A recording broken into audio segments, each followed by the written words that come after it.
Salut YouTube! Vous l'avez vu dans le titre, aujourd'hui c'est le deuxième épisode de ma série de vidéos où je redesign des logos de marques connues dans le style rétro-vintage des années 80. La dernière fois j'avais refait le logo de Netflix, donc je vous invite quand même à aller voir la vidéo de sa conception, parce qu'elle est pas mal. Et aujourd'hui on s'attaque au logo d'un petit réseau social indépendant qui vient juste de voir le jour, Instagram.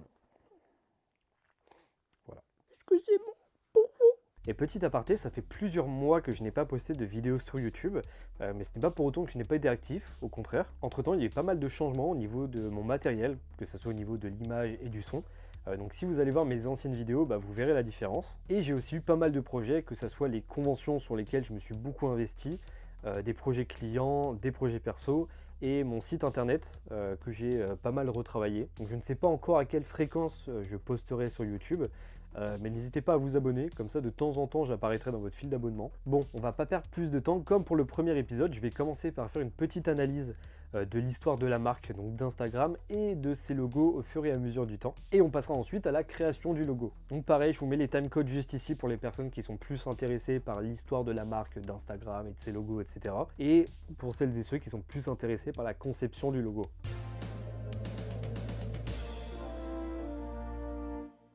Instagram a été fondé en 2010 par Kevin Systrom, ce petit bonhomme passionné de photos et de technologie. Et Kevin, lui, il kiffait tellement la photo que durant le lycée, il était le président de son propre club de photographie. Et le petit Kevin, il était tellement bon dans son domaine qu'en 2004, quand il était encore à l'université de Stanford, il y a carrément Mark Zuckerberg, le fondateur de Facebook, qui a essayé de l'embaucher. Comme ça.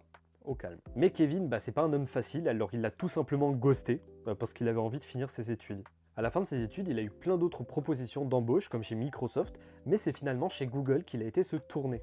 Mais chez Google, Kevin, il faisait que du marketing et ça lui plaisait pas trop. Lui, ce qu'il aime, pour rappel, c'est la photo et les technologies, notamment le codage. Alors au bout de 3 ans, il quitta Google pour rejoindre Nextop, une entreprise créée par d'autres ex-travailleurs de chez Google. Là-bas, Kevin y apprendra le codage et la programmation de sites pendant un an non-stop. Il y passe ses soirées et ses week-ends pour finalement créer une application qui sera le précurseur d'Instagram, Burbn. Burbn. Burbn. Burbn. Burbn. Donc je vous passe les détails, mais le 6 octobre 2010, Instagram voit le jour sur l'Apple Store et c'est le succès immédiat avec plus de 25 000 téléchargements en une seule journée. Puis en avril 2012, Instagram se fait finalement racheter par le groupe Facebook, donc par Mark Zuckerberg, qui voulait, je le rappelle, 8 ans en arrière, embaucher Kevin Systrom. Donc le mec, il avait vu le potentiel du boug quand même, c'est fort ça. Et alors peu de gens le savent, mais le tout premier logo d'Instagram, c'était celui-ci. Il représentait un appareil photo instantané avec une bande arc-en-ciel. D'ailleurs, est-ce que vous saviez qui a designé ce logo? C'est Kevin lui-même. Et donc très peu de temps après, Kevin et son équipe se sont rendus compte que ce logo, entre guillemets, en fait il avait trop de détails. Pour rappel, un logo doit être facilement identifiable et reconnaissable, ce qui n'était pas vraiment le cas ici. Et durant la même année, Instagram sort ce second logo emblématique de la marque, créé cette fois-ci par Colrise. On y retrouve toujours un appareil photo vintage de la marque Bell & Howell, avec du coup la petite bande arc-en-ciel, ainsi que l'objectif et le viseur de l'appareil photo, qui sont deux éléments très importants puisqu'en 2016, Instagram sort ce troisième et dernier logo que nous connaissons tous. On y retrouve l'objectif et le viseur, mais de manière beaucoup plus simplifiée. L'arc-en-ciel, quant à lui, a totalement disparu pour laisser place à un dégradé partant du jaune jusqu'au violet. D'ailleurs, ce logo a beaucoup fait polémique à l'époque parce que beaucoup de monde ne comprenait pas pourquoi Instagram avait changé de logo. Et beaucoup regrettent l'arc-en-ciel qui a disparu, ainsi que l'appareil photo qui perd finalement de son côté vintage. Et c'est justement là que j'entre en jeu pour faire un logo style années 80. Donc voilà pour la petite histoire sur Instagram, on va maintenant passer à la création du logo. C'est parti!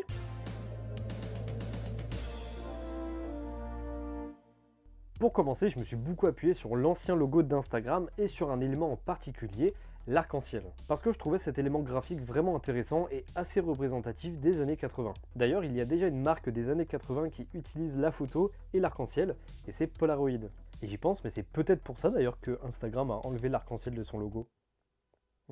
Du coup, j'ai eu envie de réutiliser l'arc-en-ciel, mais avec les couleurs du logo actuel d'Instagram, pour qu'on puisse faire le lien avec l'identité actuelle de la marque. Donc j'ai commencé mes recherches avec notamment ces 3 propositions. Donc je suis parti sur des lignes de couleurs qui étaient très utilisées dans les logos des années 80. Et d'ailleurs au montage, je vais vous en mettre un petit florilège de ces logos pour que vous voyez de quoi je parle. Mais bon, je trouve que mes 3 propositions, elles puent un peu de la gueule, on va pas se mentir. Du coup, j'ai continué mes recherches pour finalement arriver vers ce logo.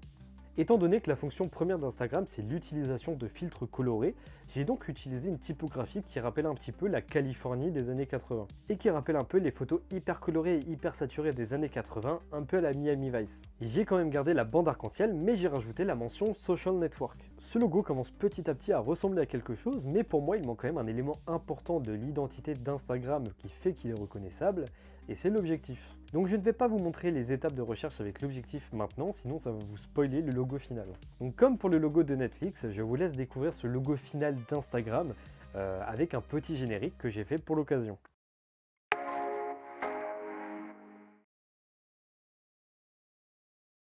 Et donc voici à quoi ressemble le logo final vintage que j'ai fait pour Instagram. J'ai donc utilisé l'objectif de l'appareil photo de cette façon en utilisant le viseur comme étant le point du i. Et donc voici toutes les étapes par lesquelles je suis passé pour arriver au logo final. Donc il y en a vraiment beaucoup parce que j'arrivais pas à trouver la combinaison de couleurs parfaite.